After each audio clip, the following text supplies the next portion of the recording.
chanter la reconnaissance. En paix, enfermé. L'oisiveté est ennemie de l'âme. Aussi les frères doivent-ils être occupés en des temps déterminés au travail manuel et à des heures déterminées aussi à la lecture divine. Nous croyons donc que ces deux occupations seront bien réparties selon les temps. Depuis le matin, en sortant de prime, ils travailleront là où c'est nécessaire, presque jusqu'à la 4e heure. De la 4e heure jusqu'à l'heure où ils célébreront sexte, ils vaqueront à la lecture. Au centre des bâtiments communautaires, le cloître, mais celui-ci dénudé, un atelier pour méditer, sans que la méditation n'ait à s'accrocher à des images, qu'elle s'appuie seulement sur des signes très simples, le carré, les 4 éléments réunis, le feu du ciel, l'air, la terre, cette eau toujours coulante, parlant de purification nécessaire, source de vie.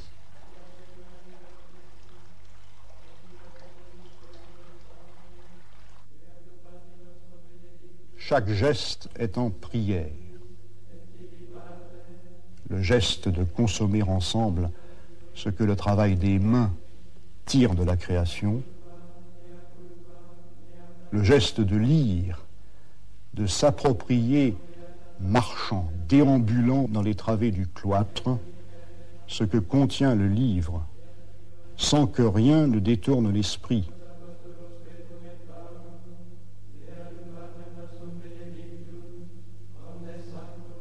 Concentrer l'esprit sur les mots pour en extraire la substance, comme on extrait de la carrière les blocs de pierre.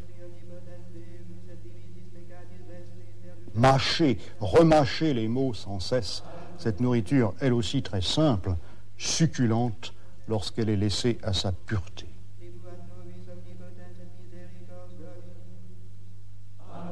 Puis tracer ces mots sur le parchemin qu'on a soi-même apprêté, les placer l'un après l'autre en droite ligne, semés, comme les grains de blé dans des sillons parallèles, pour qu'ils germent et pour ensuite moissonner.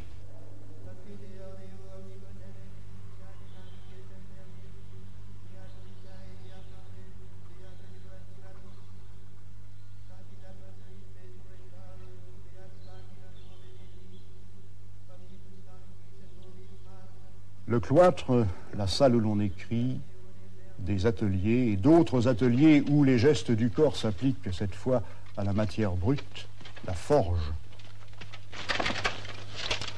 Par le travail patient, retirer le métal de sa gangue, l'affiner, le rendre utile, tel est le propos, le même, élaboré par le labeur, tirer des mots leur sens, dégager la noix de l'écorce, exploiter les ressources que le Dieu créateur a livrées et qui sont là, autour de nous.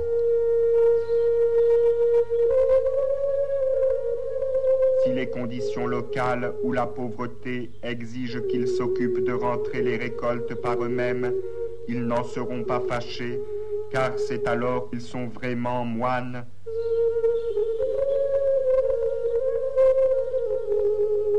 Et c'est pourquoi les forges et les greniers que les cisterciens ont bâtis sont aussi beaux que des églises, parce que le grenier, la forge, l'église sont les outils d'une même fonction, d'un même office.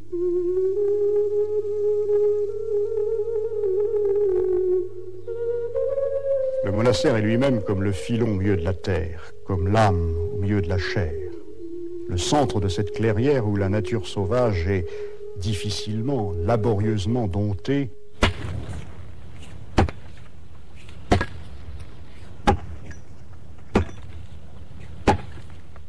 contrainte à produire, arrachée à sa somnolence,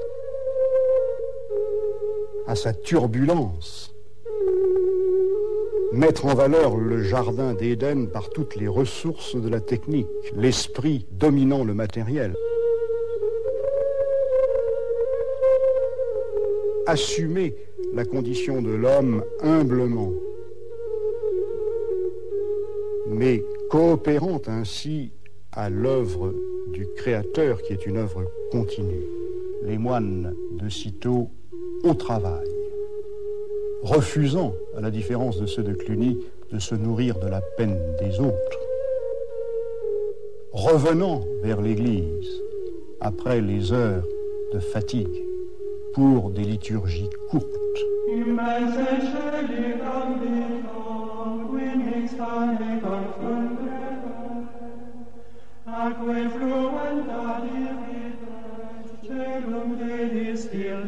Le repas, frugal, de quoi sustenter le corps, des simples fruits de la terre, tout raffinement, toute jouissance écartée.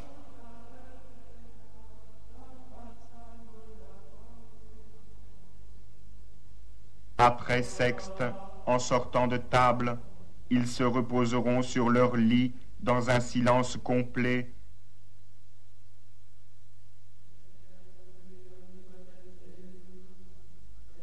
On célébrera nonne à l'avance, au milieu de la 8e heure, et ils se remettront au travail qui est à faire jusqu'aux vêpres.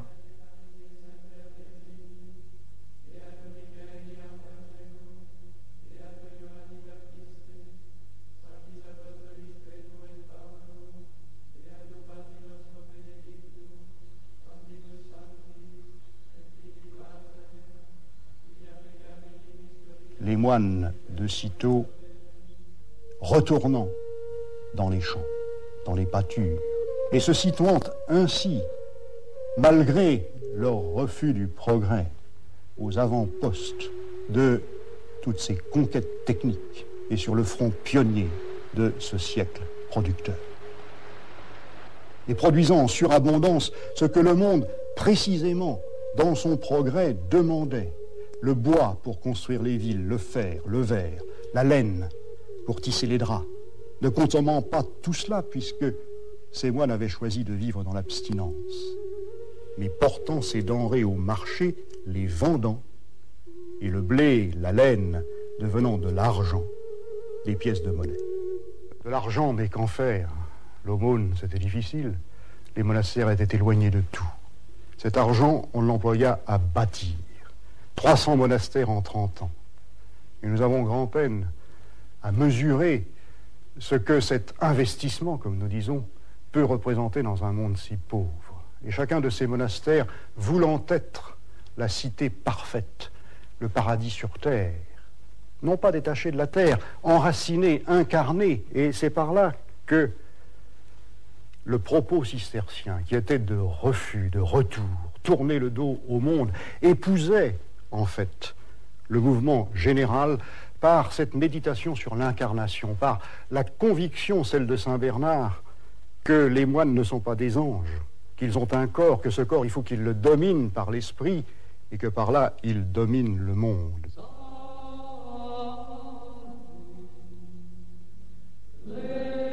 Et le soir, chaque soir, le troupeau revenant au bercail, rassemblé de nouveau dans l'ordre protégé du cloître autour de son berger, l'abbé, le père, enseignant ses frères, parlant de l'amour de Dieu et du progrès par degrés de l'homme qui se rénove dans l'abstinence, l'humilité et l'effort toujours repris.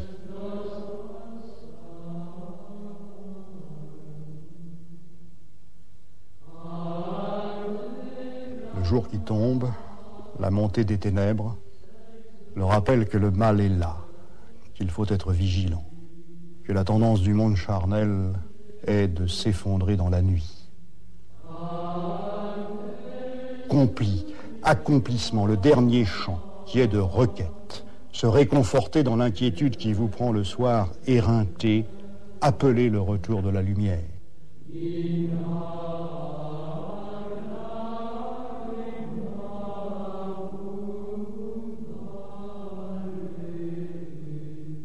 Et la communauté regagne le dortoir, toujours à l'étage supérieur pour se protéger de ceux qui rampent dans l'ombre. Mais elle se lèvera de nouveau en pleine nuit pour ces prières que saint Bernard dit être les plus belles parce qu'elles s'élèvent dans le parfait silence et dans la complète négation de tout ce qui n'est pas espérance.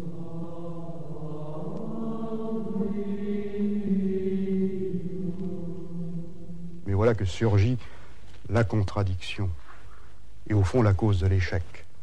Parce qu'on s'aperçut bientôt que ces religieux qui avaient choisi la pauvreté, ils gagnaient plus d'argent que tous les autres.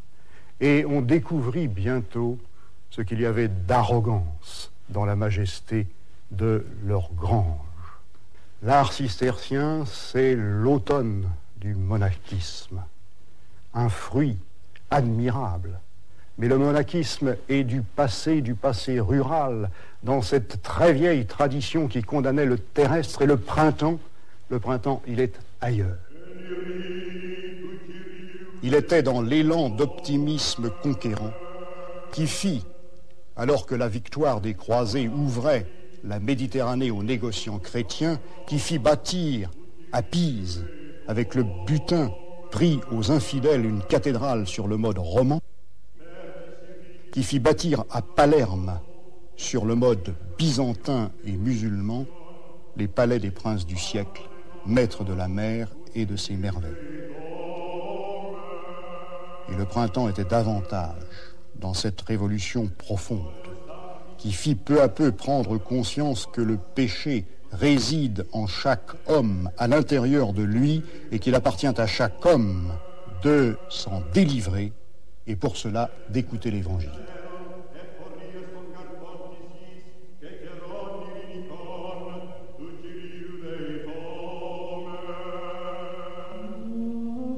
Saint Bernard, et ce fut sa seule vraie victoire, parvint à chasser les monstres.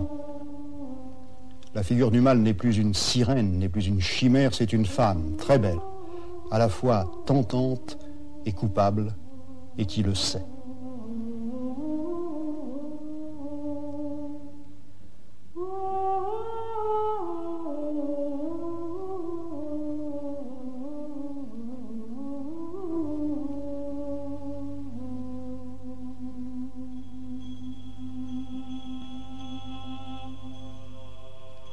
Saint Bernard avait prêché la seconde croisade à Vézelay. Il avait parlé devant le prodigieux ensemble sculpté, monastique encore, procédant directement de l'esthétique clunisienne, mais qui, lui, illustrait le nouvel esprit du christianisme. Le Christ Jésus dans sa majesté, source de lumière, lumière émanant de ses mains, la lumière de l'esprit, vivifiante, non point tenue sous le boisseau, enfermée comme elle l'était dans les cryptes de l'an 1000, comme elle l'était encore dans les somptuosités encloses de Cluny, comme elle le demeurait loin du monde dans les monastères cisterciens pour la seule illumination de quelques parfaits. La lumière maintenant diffusée, répandue de toutes parts pour maîtriser l'univers dans l'espace et dans le temps. Sa Majesté voile les cieux, la terre est pleine de sa gloire. Son éclat est pareil au jour, des rayons jaillissent de ses mains, là est cachée sa force. Et cette expansion lumineuse, elle n'est pas pour plus tard, elle n'est pas repoussée dans les lointains de l'Apocalypse, elle n'est pas attendue et refusée pour l'instant, elle est là, dans l'instant, et le royaume peut être de ce monde. Il est conquis par des hommes, les apôtres.